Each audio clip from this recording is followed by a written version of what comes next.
morning, world. Today is a special day. It's Friday.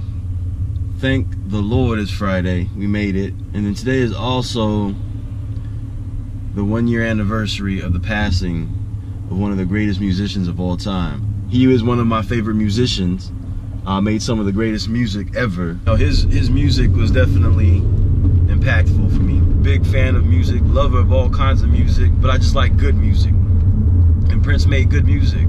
You know, I got some issues. And if you guys follow me on Instagram, you guys might have seen my post on some of the news findings from Prince's passing, or, you know, the secret life he supposedly lived, a life of drugs.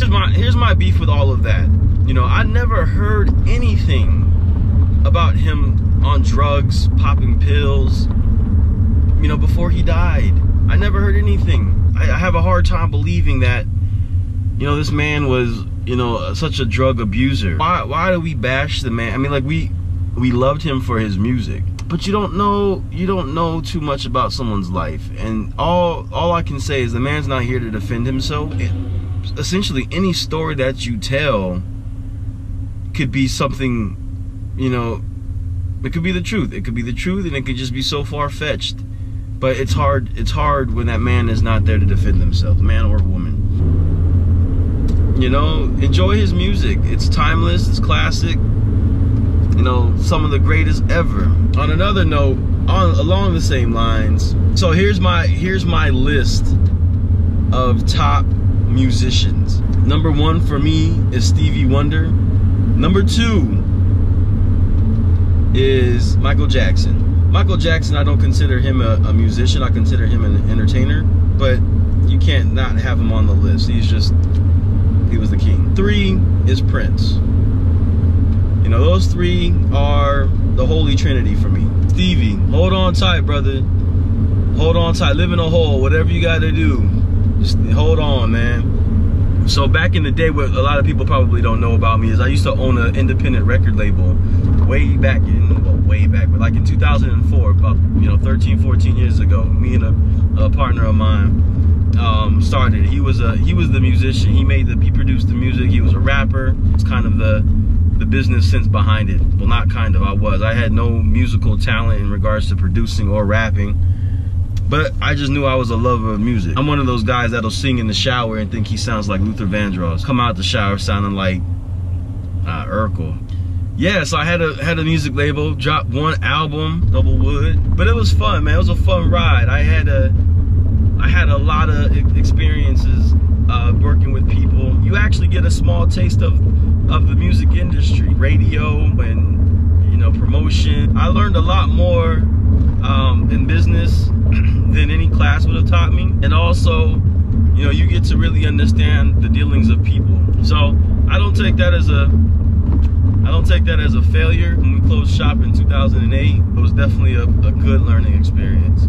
Shout out to my homie 2, still doing his thing, now out in, I think he's in Dallas. Who is your holy trinity in the music world? And it doesn't even have to be just pop music. It doesn't have to be, you know, it could be R&B, it could be rap, it could be country, it could be rock. It is Friday, and I am amped up. So let me tell you guys, I work for a tech company. These last 2 weeks have been something. They've been something. But we made the final stretch. So Monday and Tuesday were pretty funky. I was, you know, losing sleep. Wednesday came, and you could just take that. And then now we've reached Friday, and you're at a point where it just feels good. Sneaker wise, so, you know, I try to shy away from the sneaker game because but that's what a lot of you guys know me as, to do with the sneakers and the sneaker reviews. Just to let you guys know, I still buy shoes. Definitely not at the same clip that I used to buy them.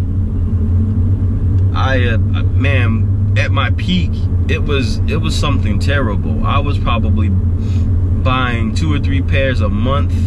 Now, I'd say probably 2 or 3 pairs, yeah, well, 3 or 4 pairs a month. Like every once in a while, I'd take a pair back. Problem with me is I have buyer's remorse, and I'm probably the worst at it. And it doesn't even have to be sneakers, it's anything. I'll buy it, and then maybe 30 minutes later, I'll go and I'll have that buyer's remorse where I regret it, and I just feel like I need to take it back and get my money back.